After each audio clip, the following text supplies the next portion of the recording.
Jesus said in Matthew 23:9, "Call no man father in a spiritual way, but priests are called father in the Catholic Church." A Christian should cringe upon hearing the Pope called Holy Father, because this is how Jesus addressed his Father in John 17:11. The early popes had mistresses, and 3 Catholics wanted to be pope at the same time and tried to curse one another. Even the Catechism has curses in it.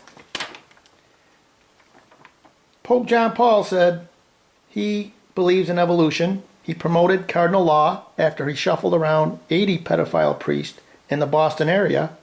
This made the cover of the March 4th, 2002 Newsweek magazine. Pope John Paul refused to meet with sexual abuse victims and said he watched The Simpsons. Pope Ratzinger told his bishops not to go to the police when a sexual abuse complaint was made by a child. He said he was embarrassed about it. But what about the safety of children?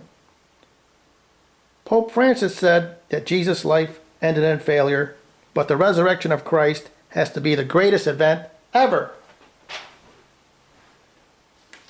An Argentinian woman says the sexual abuse of her son was covered up by this pope, who had her forcibly removed from his office when she tried to report the crime when he was Archbishop, then known as Cardinal Jorge Bergoglio, says Beatrice Valera, whose son was awarded monetary damages from the church by a civil court. The monetary settlements are approaching $4 billion. That's not million, it's $4 billion. It is a worldwide problem that has gone on in every diocese in America. You can watch the movies and documentaries that were made about it by asking your local library to get you the following DVDs: Deliver Us from Evil, Our Fathers, Spotlight, and Twist of Faith.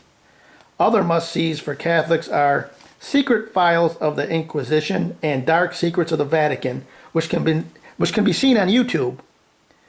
The latter one was voted the best documentary of 2017. A Lamp in the Dark and Terrors Among the Wheat, made by Adullam Films, are excellent church history.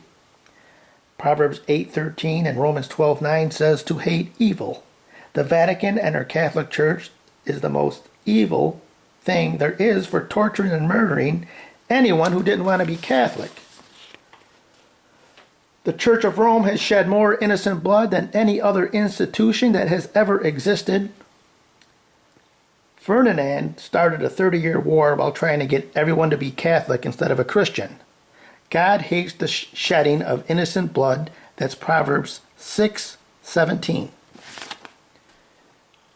Pope Innocent III forbade any legal help for the Protestants he called heretics. We strictly prohibit you lawyers and notaries from assisting in any way by counsel or support all heretics and such as believe in them, render them any assistance or defend them in any way. He forbid Protestants from getting any legal help.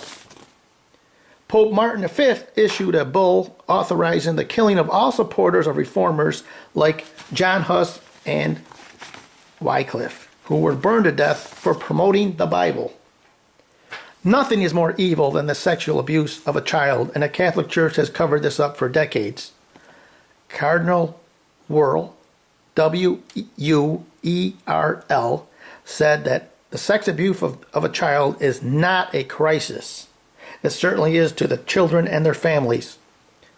Bishop Cunningham tried blaming the children in a Syracuse courtroom.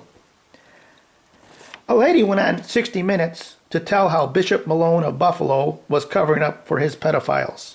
She was asked, "Why are you doing this?" The lady answered, "Because I have to answer to God and not Bishop Malone." Revelation 17:4 says the whore of Revelation is robed in purple and red. Bishops wear purple and cardinals wear red. There isn't even a sports team that wears these colors, purple and red. Revelation 17:9 says that the whore of Revelation sits on 7 hills. just like the Vatican does. The book Merchants in the Temple details by former employees how the Vatican only spends 2% of what they say they do. Revelation 18:4 says to come out of the great whore of Revelation. There are plenty of Protestant churches to choose from, Assemblies of God, Free Methodist, and there are many non-denominational churches. There you'll find joyful, happy people who live for the real Jesus. Listen to what a former priest said. He said the Catholic Jesus goes into the stomach, but the Protestant Jesus goes into the heart and changes a life. I pray that you do the right thing